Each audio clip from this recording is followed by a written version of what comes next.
Welcome to Marketing Momentum with Stonehill Media. This is the podcast where we uncover the strategies that drive business growth and lasting impact. I'm your host, Janeil Lentz, and today I'm joined by a special guest, Rebecca McLean.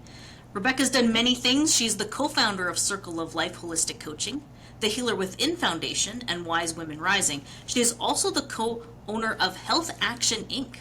Rebecca is a transformational coach, a mentor, and leader dedicated to empowering women on their journey to personal and professional fulfillment. In this episode, we'll explore her path to building a purpose-driven business, the marketing strategies behind her success, and how she's creating a movement that uplifts and inspires. Rebecca, welcome. Thank you so much, Janeil. I'm so thrilled to be here, very honored. Thank you for this opportunity. Yes, I'm also the co-founder of the Healer Within Foundation. So that's where we teach people self-healing practices and communities to learn both Tai Chi and Qigong, meditation, breath practice, and self-healing practices so that you can have it in any community and these practices are free. That's what we're really interested in, is empowering people to do the self-healing that's already within themselves, to access that. Alrighty, so I'll give you a little background on me and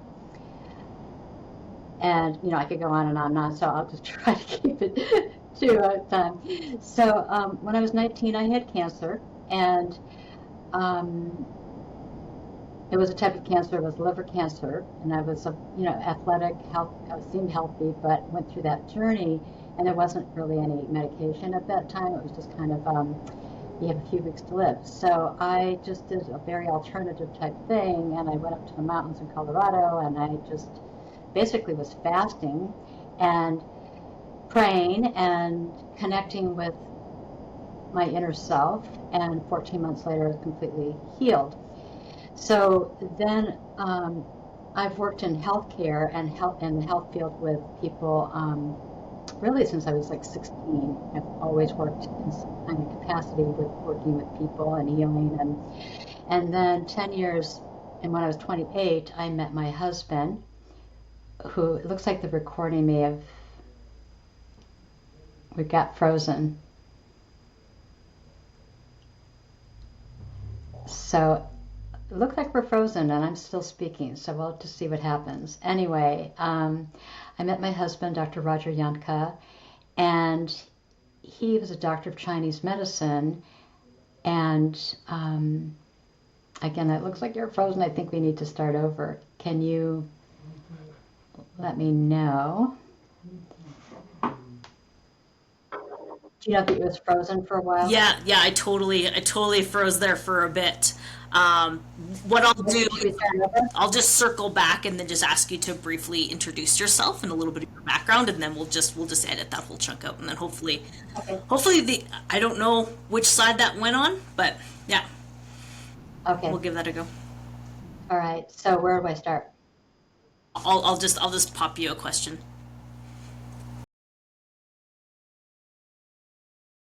A little bit of your background. Yes, thank you so much. Well, when I was 19, I had a liver cancer diagnosis that wasn't treatable by medical, and I ended up doing this whole natural healing process. And they gave me like 6 weeks to live, and 14 months later, after doing these natural healing processes, I became well. So I realized then that I have a healer within. There's ways that the body naturally heals when it's given the right care, and emotionally, spiritually, and physically. So then when I was 28, I met my husband, a Dr. Roger 𝗧𝗃𝗃, and he is a doctor of Chinese medicine.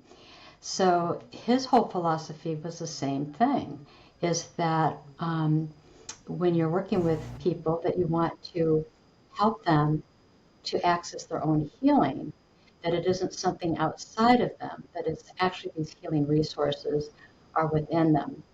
So we opened up an integrative medicine clinic from 1983 to 1997, and we had acupuncture, physical therapy, massage therapy, nutrition. We had Qigong classes and yoga classes and I was doing body work at the time and, therapy, massage therapy. And I found that people, the reason that a lot of people are unwell is it's not just a physical thing. It's their life.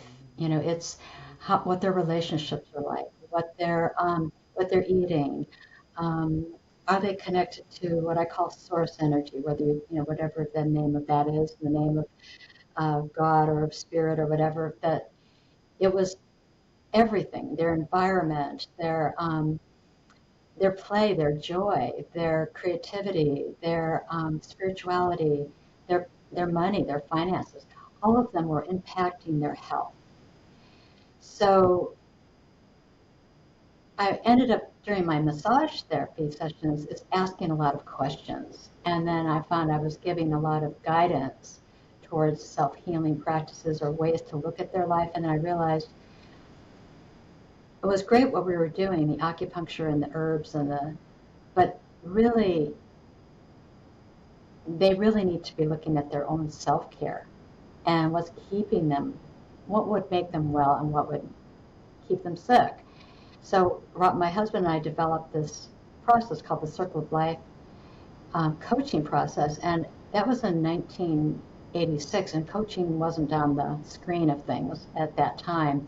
So I just called it kind of guidance, kind of life guidance or health guidance, and developed this process. And then I started doing groups. So I had groups that people with MS and groups with people with cancer. Like I'd have them as individual clients. So every time my husband would have a client for acupuncture, which I really love that theory of acupuncture, is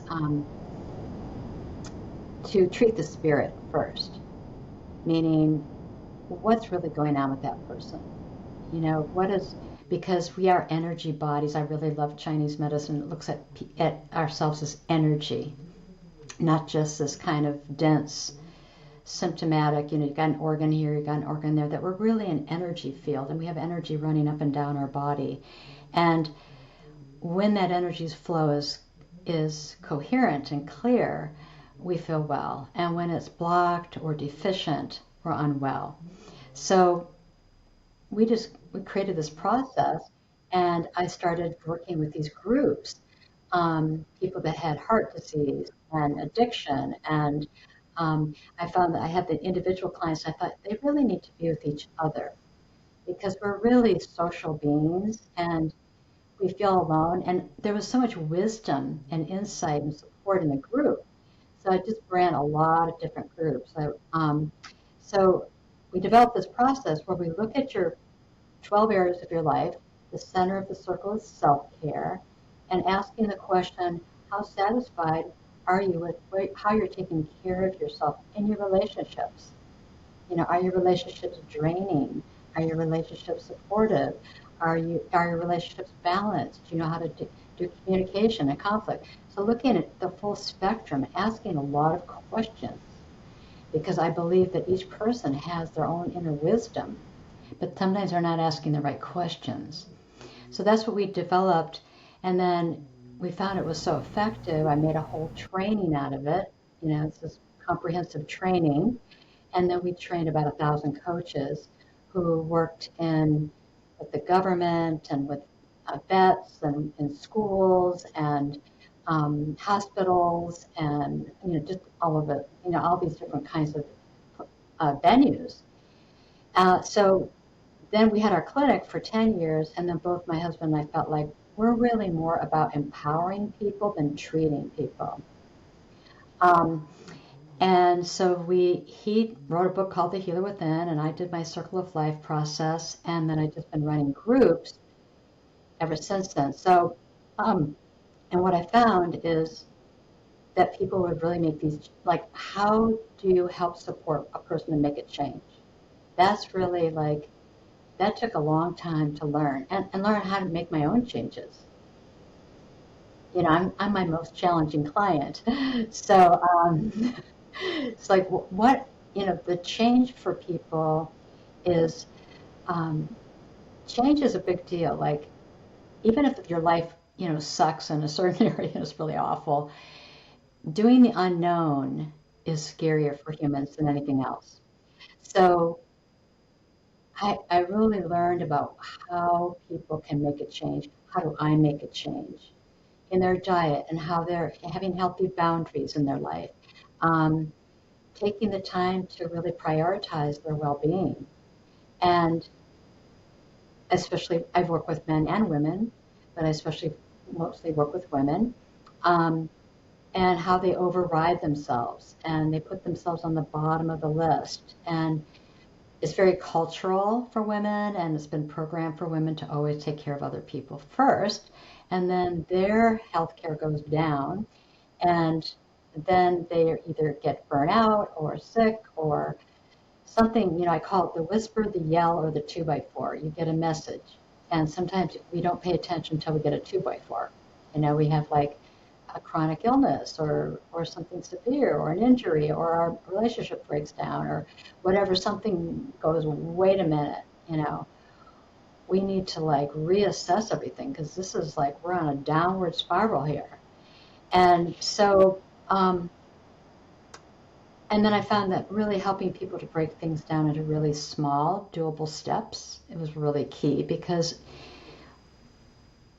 when we make too big, we get overwhelmed and then we just don't do anything. They say that 80% of people's New Year's resolutions they quit doing them by February 1st. And so I have mentored a lot of coaches and Tai Chi and yoga teachers and health practitioners and massage practitioners and people having organizations and helping them to start nonprofits, which I have a nonprofit that I started in 2000. So that's a little background on me. And some of the challenges that I see for my clients who I'm mentoring in building their business, when you're launching a new business, I always encourage people to have some kind of income source that's going on. Don't like, okay, I'm ready to start my new business, put my shingle and, or do this online business. You need to have some income because it's going to be way too stressful. And then you're going to get overwhelmed, and then you're going to get desperate, and then you're not going to be clear, and then people are going to feel that you're trying to market to. They're going to feel that stress or that, you're not at your best. So you want to really be at your best when you're really giving your message out for your work. You really want to be like radiating that energy, that be attractive and magnetic to what you're trying to teach or share. So they're not going to want to be with somebody who's pushy or isn't a good listener.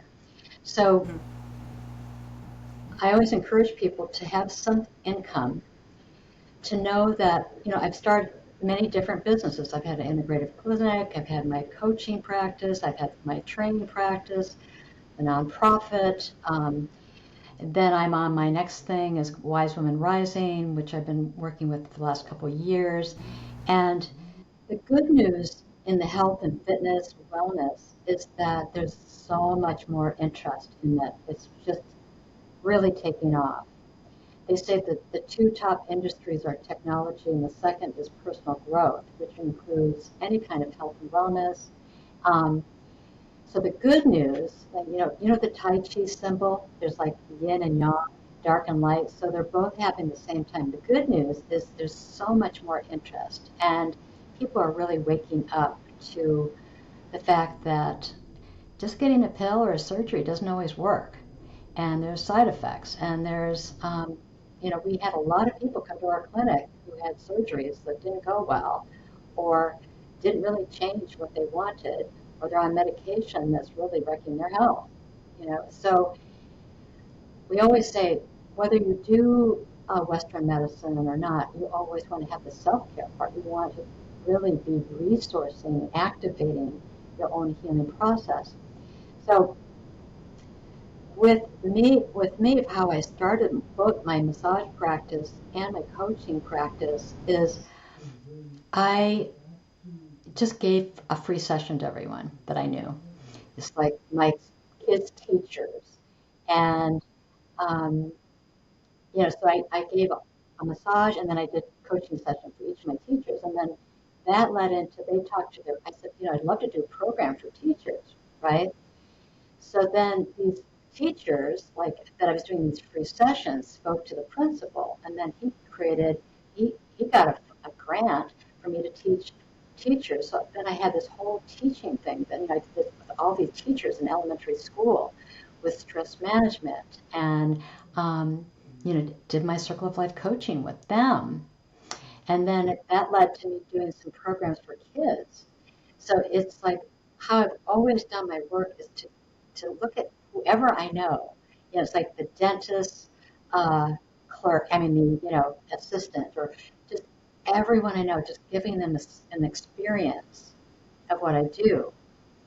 And so that they feel it, they experience it, and then that's how you get your testimonials. Because I can't say how important a good testimonial is. And if you don't have any testimonials, people, they want to see themselves in your testimonials. And your testimonials need to be, this is how I was before, and this was specifically what changed. Not like, oh, Rebecca's great, and I made some good changes, and I feel better. You want to say, no, I lost 20 pounds, and I took a vacation, and I felt comfortable in my body, or I took a hike, or something. You want to have something really measurable in your testimonials. So if you don't have clients, just do a lot of free sessions to have the experience. And in the beginning, I'm in my next thing. I've had many different phases, and I'm in that now. In my next kind of Wise Women Rising, and more of my spiritual. I'm more kind of soul focused. My work is more kind of soul spiritual focused now. In the last few years, which is an abstract thing, right? It's kind of abstract. It's like people tend to buy what they really need. They have a pain that's keeping them up at night. And you need to find out what is that thing that's really, pain is a driver. And people will spend money if they can get out of pain. So and the three main things that people like coaching in or support in or pay for is their health. Because if you don't have your health, you can't do anything. You can't really work, and you can't enjoy yourself, and it's hard on your relationship. Health is a big one that people buy. And then wealth, money, anything that helps them with their finances, and relationships, love. So health, wealth, and love, because those are kind of the foundational pieces that you start with, and then you can go into other areas. Like with me, I do like kind of your soul purpose, but people come in the door often because of something that's really like, they're going through cancer and they want support, or they've had an injury, or their relationships they don't have healthy boundaries, and they're not able to do their self-care because they're always taking care of everybody else. And so you want to have a message. Your message is very important. And it has to be brief, and it has to be concise, and it has to speak to your niche. And that was the thing I was very challenged with, because I'm kind of like, oh, I can do all these different things. And then what happens is the person's eyes would glaze over, like, oh, that sounds really good, but like they don't see themselves. So the two things is really getting your message clear. Who is your niche? Who are you speaking to? And that you know exactly what they're dealing with. Exactly. So I'm working a lot with women between 50 and 75. I'm 71. I know what those issues are. And I listen. I do a lot of listening. If I'm going to a network meeting, or if I'm listening to my friends, or I'm listening to my clients, or I'm listening to women, what are they talking about? And then I develop a program based on that. Not what I think they need, or not but what are people talking about? What are their issues? What are the things that's like really stressing them, or brings up a lot of fear, or brings up like, what is their need? And when you can really say, you have a solution for that, this is your problem, this is what you're struggling with, this is what I can offer you, this is the transformation I can offer you. Um, and that you really speak that language. Because the good news, again, people are waking up to the fact that they want more help and they want to focus on themselves more. I said the personal growth industry is the second largest industry. But when we get real general, like, again, the good news is people are waking up and wanting that. The challenging news is the marketplace is flooded. It's flooded. I mean, when I was doing coaching, early 90s, it was like nobody, I didn't really, but nobody wanted to buy it either because they didn't know what it was. Like, I'm going to pay you to help me, like, figure out stuff, they didn't see the value of it. And then in the beginning too, I went around to doctors and said, is this something your clients might, I could do like sessions, maybe at your office after hours to support your clients. You don't have time to help them make a plan, a holistic life plan or wellness plan. And so then I ended up working with like 3 different doctors. And I would be there after hours or go to their clients' homes and help them develop a holistic wellness plan. Because you can know what to do. Like, everybody knows, eat better, exercise. I mean, like, everybody knows that, like, duh, I've heard that for years. But how do you actually integrate it into your life? How, and what are the challenges of doing that? And, that's where, that was my specialty, is I really listened to what the real challenges were and then finding solutions for those challenges. And one of them was to break things down into small steps, really small. Like, I'm really into the 1 to 5 minute programs and getting them started so they have success. So the challenge is the marketplace is flooded. So you have to have either a niche that you really speak to. You have to really know exactly what your clients need and want. And another way to do that is I did surveys. Like, I would do my email list and talk to people and say, these are a few programs that I'm thinking about doing. Is there any, what are your challenges? Like, what are your greatest challenges? Whatever I'm talking about. Your health or your body or your relationships or whatever I was wanting to coach on. What are your greatest challenges? And make very good questions. The art of asking a good question. And then saying, these were some programs I'm thinking of developing. Would any of these be of interest to you? Which ones would be of interest and why? And so instead of like creating something based on what I think, I'm basing it on what people are giving me feedback about.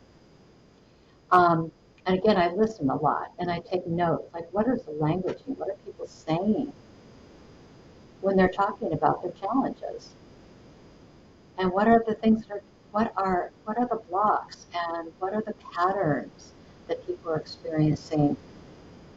So really listening, and then, the challenges that I've gone through too, and, still do, is there's so many moving parts when you're developing a, I always try to do it myself, with some help.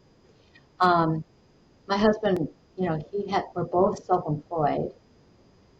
So it was hard to give the money to both of us that we needed. So we kind of went with his work more and mine a little bit secondary. We have 4 kids. We're both like, we're really visionaries. And so we started a nonprofit so we could like give these things for free. We're really into empowering people, whether we get paid or not.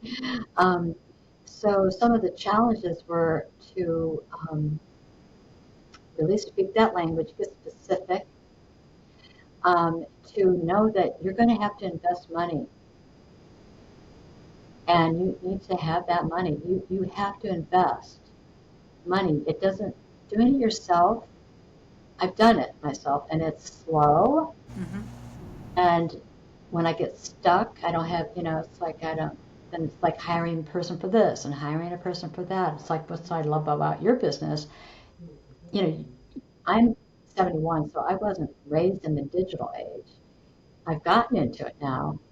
And the challenges are like all those setups and stuff. Like, I'm working with an organization right now doing some things, and there's so many things. Like I'm doing a course, and the marketing and the emails and the photos and the portal where you keep your courses and your website. And I mean, that's a lot.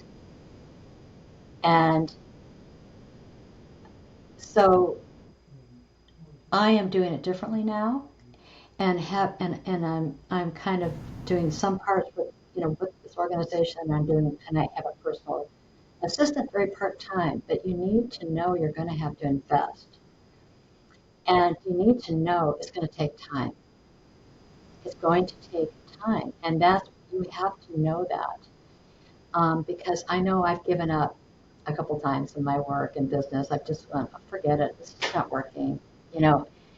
I'm an introvert. I'm highly sensitive. Um, I have my own self-care practices that I want to live walk my talk. And so you need a team.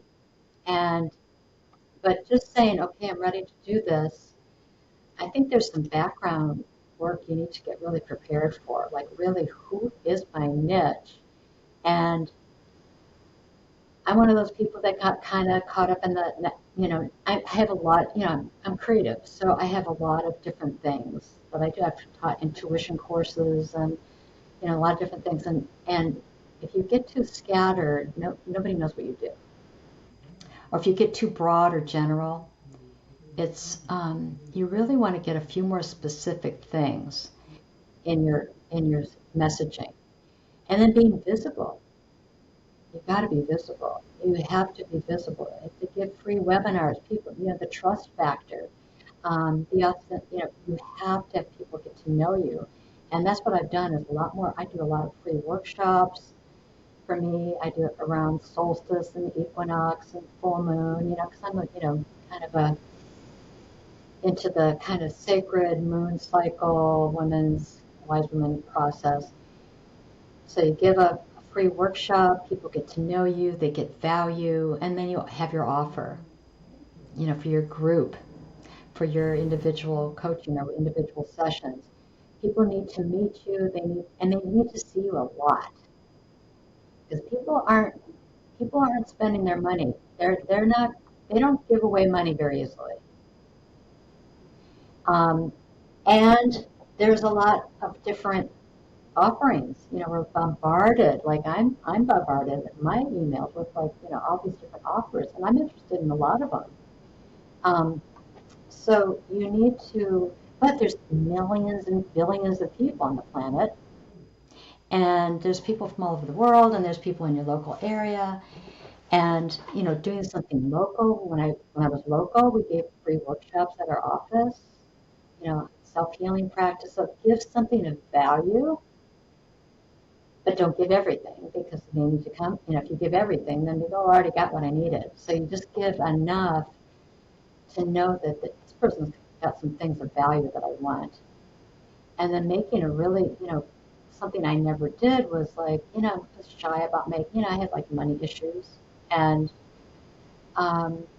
I worked with homeless people, and, I've always been kind of like almost like a social worker that doesn't get paid. So I often would give away too many things for free. So you need to know the value of your services. And you do need to have a funnel, so somebody can buy something really inexpensive from you, and then, a free, and then something inexpensive, and then something bigger. Whether that's a course, a training, a workshop, if you're a personal trainer, some kind of series that you're offering. But again, the testimonials need to be there. So that's when I did all that free work, and then I asked the person, I'm offering this for free. I'd love your feedback. What could I have done better, or what would you have liked more of? They say, feedback makes you a champion, because without feedback, you don't really know what people are like, and you really need that feedback. And so I ask people, like, what could I have done differently? What did you like about that session? What would you like more or less of? And what way, and I always leave every session, what are you leaving with from this session? What are you leaving with? So then that's part of the testimonial. So I create I'm always taking notes, creating what people say to me, because when you ask somebody for a testimonial, they forget exactly what happened. And they'll give you a general testimonial. So what I say to people is, could I either draft one from things I heard you say, and then, get your permission, because I'm noticing more changes than they are even sometimes. Because people forget, well, yeah, like a month ago I was like, climbing the walls, and now I'm centered, So I'm a tracker. And then I ask permission for those, could I draft one in exchange for this free session? For the exchange for this session, whatever it is, when I was doing massage, when I was doing coaching, when I was doing group coaching, doing a pilot program, like running it through, like really learning. But one thing a big tip, do not give your free session to somebody who might be a potential client. Once somebody's had something for free, if like a potential client, some people, like I just did a 30-minute free session this morning. In this, this is the free session, this is my offer, like 6 sessions, my coaching package. But when you're doing free sessions in the beginning, I like to kind of work out the bugs of my work with people who don't have money. They're not really going to be likely clients of mine. So that, because once a person's had a lot of free stuff, it's very hard for them to be charged anything. So I tended to do like I did it for my teachers. I know they didn't really have money, but I got all these great testimonials from the teachers. And then some of those teachers became my clients later. But if you're doing it with like giving a lot of free stuff that people have money, then they feel like they already got what they needed. Do you know what I mean? Yeah. So, visibility, whether it's local, you just need to be visible. Like, networking, put on a little free workshop. And I know how those are. Sometimes when we were at our clinic, we had these wonderful programs. Like 2 people show up. And so I would give up. I have given up on my work several times. And then I just stop and regroup and go, okay, what did I learn? And, you have to fail. You have to know you're going to fail. And because that's, failure makes you an expert. All my failures have made me like, better and better and better. So you have to know that. And getting those testimonials from people, whether you don't have any clients, keeping some kind of income coming, because running a business costs money. It's going to cost you money. But if you don't have a website, a presence, you're not visible. Nobody knows, nobody can find you. So do you have any other questions? Because you've started so many things, is there a piece of advice, like you've given a lot of great nuggets, is there one piece of advice you wish someone would have given you when you first started that very first enterprise? Yeah, I think that, so we just opened a clinic, right? And it was really expensive, Santa Barbara clinic, and we didn't really have and we didn't cover, insurance didn't cover our services. So you really need to do market research, and like before you just do something, open a spa, open a wellness center, whatever. You really need to see, like, is there really a market for it where I am? And so market research, and look at people who are successful. What are they doing? Like really study the market, your market. And what are people Googling? Like, I mean, then there was no Google, but what are people looking for? And how can you really make a difference? And what is it specifically you're going to change? People are looking for the transformation. They're looking for their problem to be solved. And how can you solve your problem? And at the time, I'd always talk about the process I was going to do with people. And you really need, instead of the process, you need to like focus more on the end result that they're going to get. And less talking about, well, we're going to do this session, we're going to clarify your goals. And you really need to get the person in the state when you're doing your free session, like what are their dreams? What are they really wanting? Really helping them to like feel the energy of their dreams. You need to get, it's all energetic. So, and they need to really be heard. You need to repeat back. You need to hold the vision for them. And then once you do that, you don't have to explain as much about how you're going to do it. Then, but instead of just talking about, well, we're going to do this, and then you're going to have this diet plan, you're going to have this. And people buy emotionally. They don't buy because once they've left you, they're going to go into their left brain and go, well, I don't really have the money for that. You have to engage them in the transformation that they really, really long for, and that they really can have that. Then you start talking about what the process is. So I didn't do that in the beginning. I talk about the process, and then it just kind of eyes glaze over,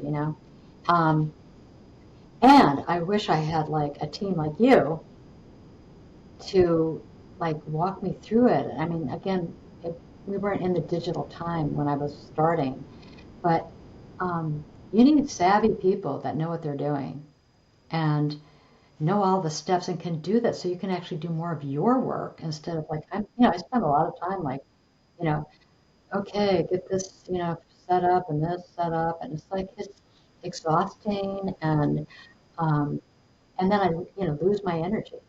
So you really want to sustain your energy. Is that fair? Yes, yeah, absolutely. And it's all about building that team that makes sense for you and where you're at. Yes, absolutely. Getting out of your own way. Really, yeah, absolutely. You really want people that you feel they really get you and they resonate with you, and they're the wind beneath your wings. They're really like, they really want you to be successful. They're invested in you. That's really important. And you'd spoken a few times about, those times where you wanted to, you wanted to quit, you wanted to throw it all away. What kept you going? What kept your energy and your spirit up to get through those parts? Well, it's kind of like almost like a child, like kind of like, oh, I was like kind of throwing my marbles down. I don't want to play this game anymore. I mean, it was just like, I could feel the child in me, like just, so what I did is like, just stop and reassess. And I always, nature for me, taking a long walk, journaling. And then I thought, well, what if I don't do this? If I don't do this, what I came to for myself is that if I don't do this, what would I be doing? And nothing really called to me. My soul was calling me to do this work. This is like in my wheelhouse. This is kind of my divine blueprint, my soul blueprint. And this is a very hard thing to grasp, but I kind of had to let go of the outcome. Is I'm going to do this, and I'm going to give it my best. And yes, I'll be disappointed if it doesn't work, but I know I gave it my all. And if I stop now, I know I didn't give it my all. What's your question? Because my question was, how did you get over those times when, that you felt like you wanted to give up? Like, what kept you going? Yeah, first of all, to just letting go, just taking a break, letting it go, kind of clearing the mind, just letting it all go, and journaling about it. And then I asked myself, well, what would happen if I didn't do this? And I always felt, I think we just have a calling, passion, and kind of I call it a soul blueprint, like kind of a divine design to be doing what we're doing. Like this is kind of what my calling was. And so I realized I didn't really want to do other stuff. I mean, I could have gotten a job at Costco or something, but I was just like, I really wanted to do that. And then the next thing is, first letting it go and just, decompressing, get connected back to spirit. And then what I did is like, okay, what kind of support do I need? What kind of support do I need? And what's the next step I could take? Even if it's small, what is, really getting, because sometimes I would just go and go and go and go, and then I'd burn out, and then it wouldn't work out, and then I would just be like, this isn't working, and just beat up on myself.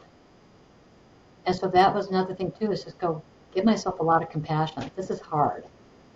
This is hard for me, and it's challenging, and yeah, a lot of things aren't working out. I'm not getting the outcomes I want. So, give myself compassion. Mm-hmm.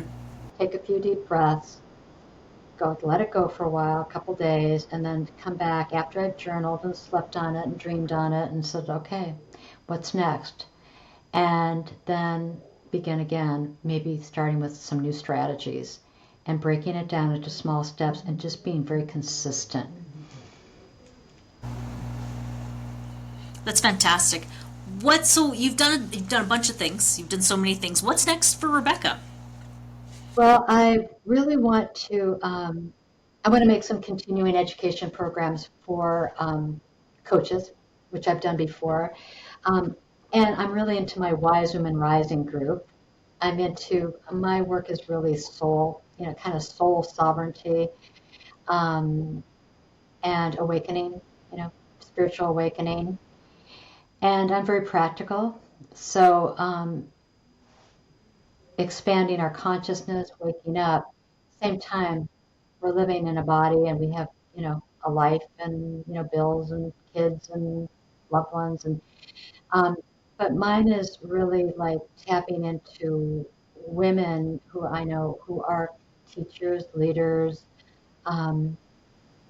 who are bringing forth their work, but really need to really, really supporting each other in a group process. I'm very much about groups. I've been in groups personally myself for decades, and women groups are so powerful where we can be really vulnerable, but we can also be, our vulnerability, we can really express our pain, our grief, our sadness, our fears, at the same time really focus on our strengths and really support each other and resource each other.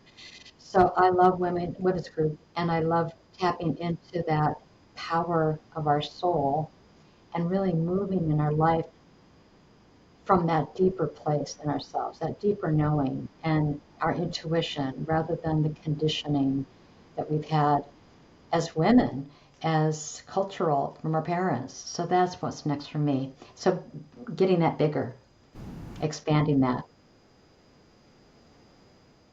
That's fantastic, Rebecca. Thank you so much for taking the time to chat with me and give your insight. Yeah, thank you so much. I appreciate it. And I just wish all your clients and everyone listening to that, I just wish that just a flourishing, practice, a flourishing work that you're really called to do, and make it really flourish, and just be super kind and compassionate yourself when you're hitting those hard times. Lots of compassion. All right. Thank you so much. Blessings to everyone. Excellent. Thank you. Take care. Bye-bye.